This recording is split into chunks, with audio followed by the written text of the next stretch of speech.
देवकी परमानंदम कृष्णं वंदे जगद्गुरुं।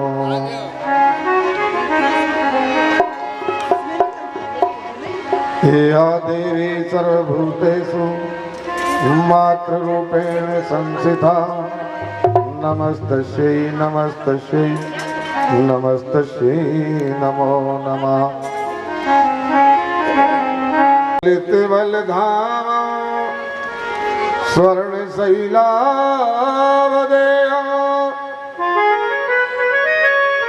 धनुजवन् कृशानं ज्ञानिनामाग्रगण्यं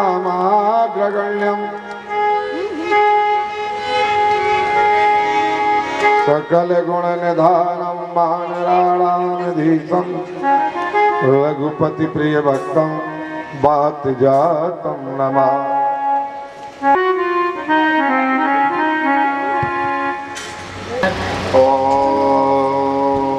व्यासाय विष्णुरूपाय व्यासरूपाय विष्णवे नमो वे ब्रह्मनिधये वासिष्ठाय नमो फुल्लारविन्दाय पत्रनेत्रा येनात्वा भारति तैले प्रज्वालितो ज्ञानमया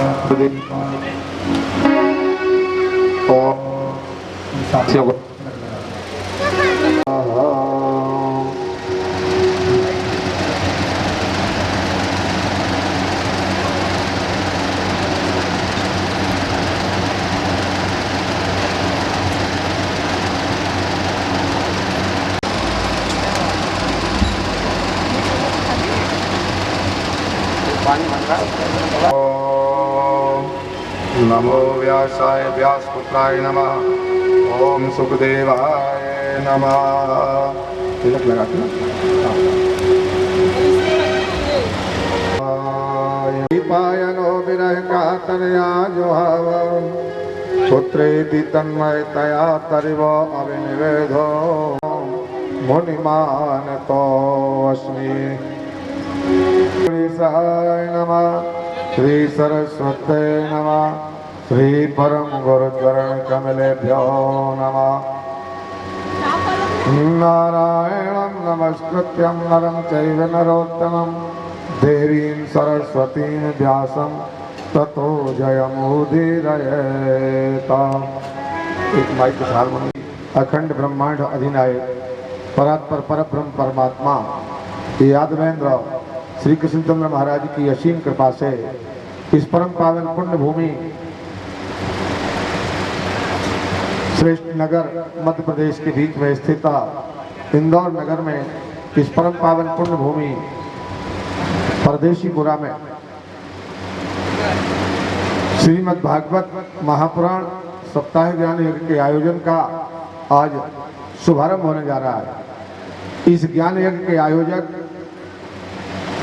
परम प्रभु श्री राघवेंद्र सरकार की प्रेरणा से श्री भोलेनाथ की अति कृपा से श्री राधा कृष्ण के परम अनुग्रह से माँ जगदम्बा की पावन गोदी में अनंत बलवंत गुणवंत परम संत श्री हनुमंत लाल जी महाराज की पावन छत्र छाया में इस पुण्य भूमि में स्वर्गीय श्री छोटेलाल जी यादव,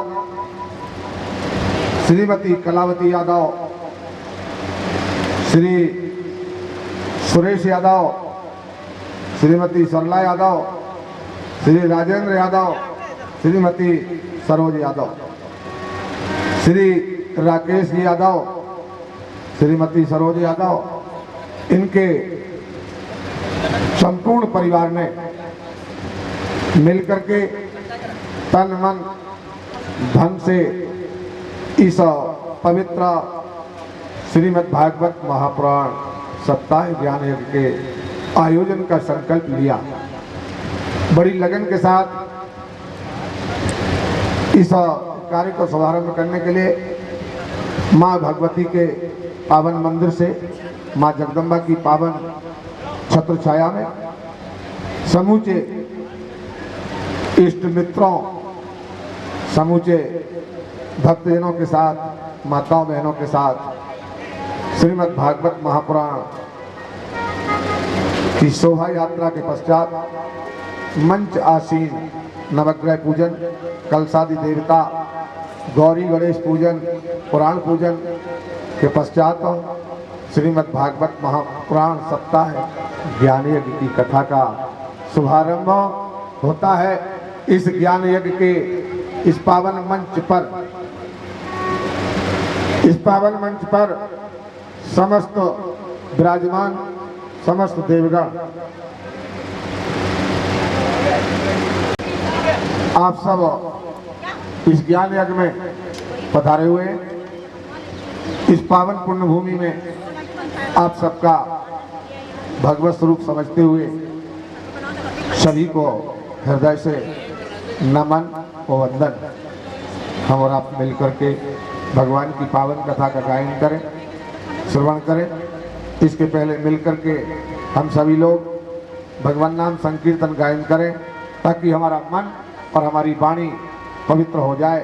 उसके पश्चात ज्ञान यज्ञ की कथा विद्युत व्यवस्था में चूंकि बोल्ट, तो इनका दोष क्या उसमें, ये बाद में समझ में आया। तो हम लोग संग मिलकर के भगवान के नारायण नारायण नारायण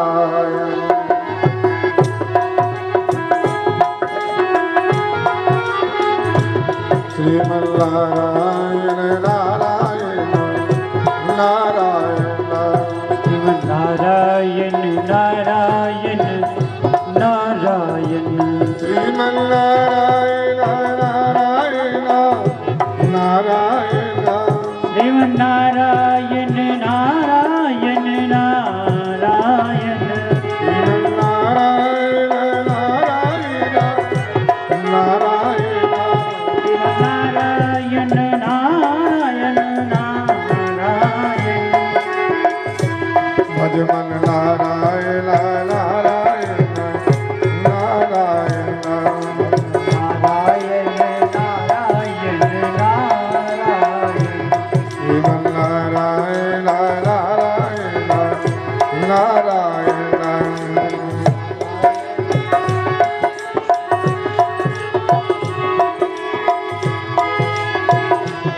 सत्यनारायण नारायण नारायण सत्यनारायण नारायण नारायण सत्यनारायण नारायण नारायण सत्यनारायण नारायण नारायण लक्ष्मी नारायण लक्ष्मी नारायण नारायण नारायण लक्ष्मी नारायण नारायण नारायण लक्ष्मी नारायण नारायण श्रीमन्नारायण नारायण नारायण बोले वृंदावन हरि लाल। तो हम सब मिलकर के भगवान नाम संकीर्तन करते हुए इस पावन कथा का शुभारंभ, जैसे कि व्यास जी ने इस ग्रंथ का विस्तार किया, श्रीमद् भागवत की कथा ब्रह्मा जी को भगवान विष्णु ने श्रवण कराई, इसलिए उन नारायण की वंदना नारायणं कृष्णं वंदे ब्रजप्रियं कृष्णं द्वैपायनं वंदे कृष्णं वंदे प्रथासुतं। तो यही को थोड़ा बेस कम। भगवान नारायण की वंदना हम सब मिलकर के करते हैं। उन नारायण का प्रथम नाम सच्चिदानंद रूपाय विश्वोत्पत्ति आदि हेतवे तापत्रयी विनाशाय श्री कृष्णाय वयं नमः। सच्चिदानंद रूपाय व्यास जी महाराज ब्रह्मा जी के लिए जो विष्णु जी ने श्रीमद् भागवत कथा का श्रवण कराया, उन आदि पुरुष परम पुरुष परमात्मा का शुभ नाम सच्चिदानंद सच्चिदानंद रूपाय। भगवान का स्वरूप सच्चिदानंद रूप है। सत्य जो सदा सत्य स्वरूप जैसे पहले था वैसे आज है वैसे ही आगे रहेगा। सत्य में कभी परिवर्तन नहीं होता। सत्य में कभी परिवर्तन नहीं होता। सत्य में कभी बदलाव नहीं होता। परमात्मा कैसा है? सत्य स्वरूप। जो परमात्मा पहले था वो आज है और आगे भी रहेगा। उसमें कोई परिवर्तन नहीं। सच्चिदानंद। फिर परमात्मा का सत्य स्वरूप, परमात्मा चेतन स्वरूप है। परमात्मा में कभी आलस्य नहीं होता। सत्य चित आनंद। सत्य धन चिता धन आनंद बराबर सच्चिदानंद। परमात्मा का स्वरूप सदा सत्य स्वरूप, सदा चेतन स्वरूप और परमात्मा सदा आनंद स्वरूप है। ऐसे परमात्मा को हम सब ने उनके सगुण रूप में अनेकों अवतारों का और दर्शन हुआ, परंतु सबसे आखिरी अवतार इस भारत भूमि में बुद्ध अवतार और इसके पहले श्री कृष्ण अवतार। श्री कृष्ण अवतार की लीला का गायन सारे संसार ने बड़े प्रेम के साथ किया। इसलिए उन परमात्मा को हमने कृष्ण के स्वरूप में इस भूमंडल पर देखा। इसलिए उन परमात्मा की शक्ति को, उनके प्रताप को, उनके प्रभाव को याद करते हुए कि वो परमात्मा कैसे है। बोले विश्वोत्पत्ति आदि हेतवे। इस सारे संसार को उत्पन्न करने वाले, सारे संसार को पालन करने वाले और सारे संसार का लय करने वाले। विश्व उत्पत्ति आदि हेतुवे, जिन्होंने संसार को उत्पन्न किया और संसार का पालन करते हैं और संसार का लय करते हैं। ऐसे परब्रह्म परमात्मा संसार के लोगों के तीनों प्रकार के दुखों का नाश भी करते हैं। ताप त्रयी विनाशाय। तीनों प्रकार के दुख कौन? दैहिक, दैविक और भौतिक। दैहिक रोग वो हैं जो शरीर में खान पान की गड़बड़ी के कारण पैदा हो जाते हैं। भौतिक रोग वो हैं जो मौसम की गड़बड़ी के कारण संसार के लोगों में हो जाते हैं। और दैविक रोग वो हैं जो हमने पिछले जन्म में कर्म किए, उनका फल हमने उस शरीर में नहीं भोग पाया और मृत्यु हो गई, तो अगले जन्म में उन कर्मों का फल हमको भोगना पड़ता। ना मौसम की गड़बड़ी हुई, ना खान पान की गड़बड़ी हुई, इसके बाद भी परेशानी हो गई। वो दैविक रोग हैं। तो ऐसे तीनों प्रकार के रोगों को दूर करने वाले, तीनों प्रकार के दुखों को दूर करने वाले हैं कौन? बोले वो श्री कृष्णाय वयं नमः। वो आनंद कंद श्री कृष्ण चंद्रा तीनों प्रकार के दुखों को विनाश करते हैं। इसलिए हम सब मिलकर के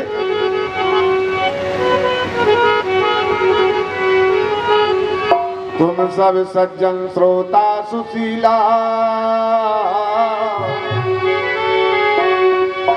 तुम सब सज्जन श्रोता सुशीला, सच्चिदानंद रूपाय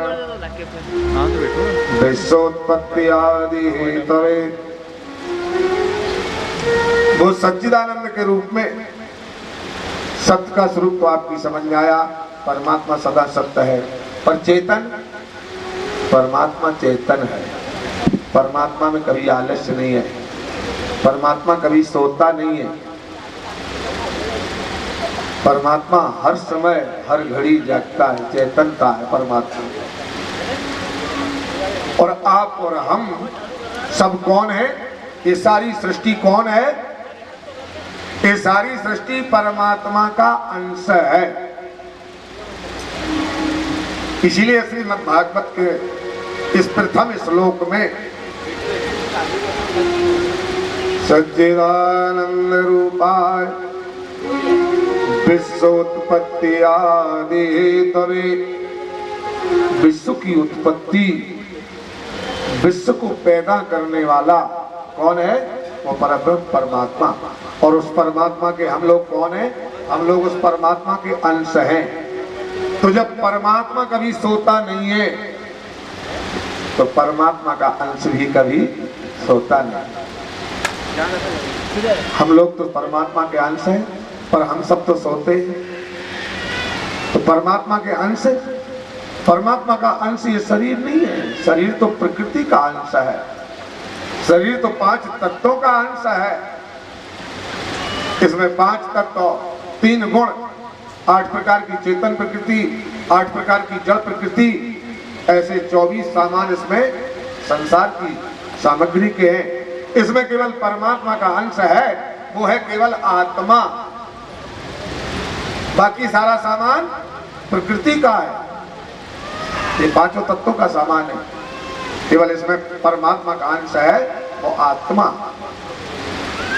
इसीलिए भगवान श्री कृष्ण ने समस्त जीवों को क्या कहा?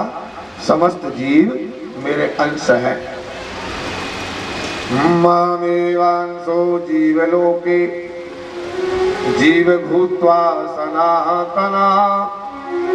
ये जितने भी संसार में प्राणी हैं वो सब मेरे अंश हैं। भगवान कहते हैं वो सब मेरे अंश हैं। तो हम आप जितने लोग यहाँ बैठे हैं ये सब कौन है? ये सब भगवान के अंश हैं।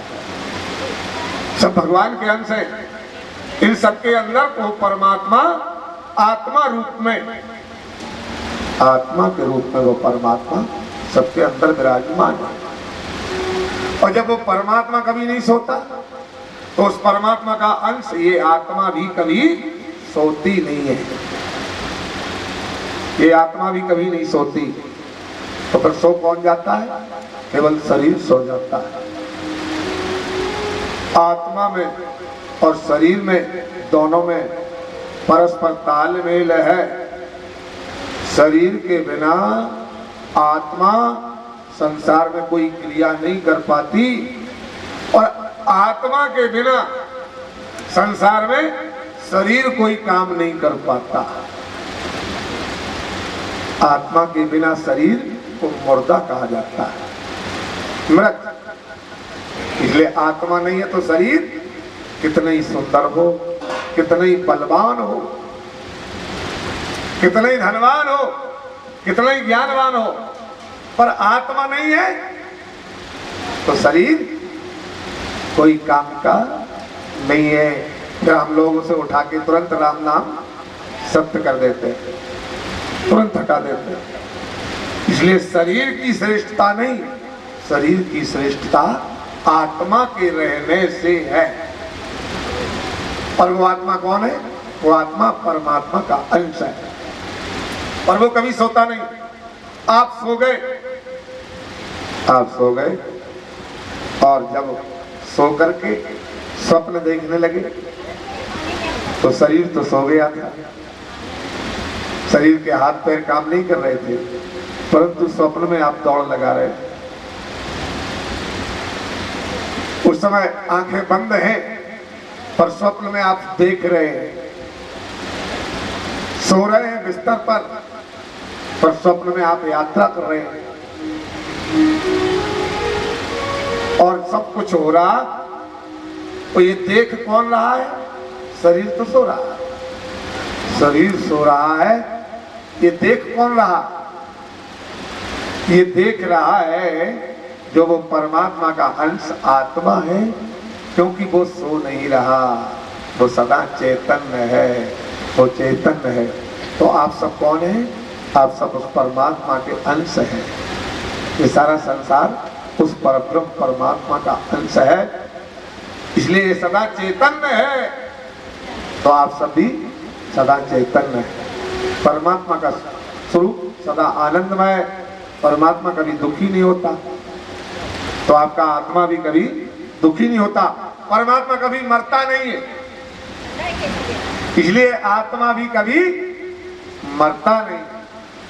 ये आत्मा भी अविनाशी है, इसलिए इस आत्मा को परमात्मा का अंश आप अच्छी तरह से समझ करके और अपने स्वरूप को परमात्मा के अंश मान करके उस महान परमात्मा का चिंतन करें, जिसे गोस्वामी तुलसीदास जी ने रामचरितमानस में कहा,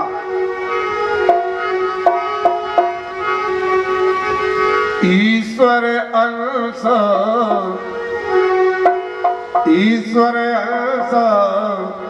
जीव अविनाशी,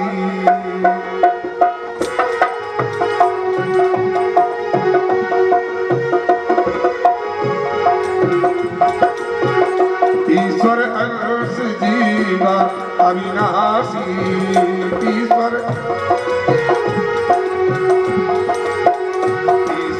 अंश जीव अविनाशी, ईश्वर अंश चेतन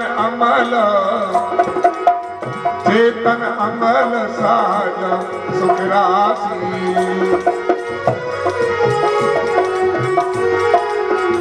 चेतन अमल साज सुख राशि,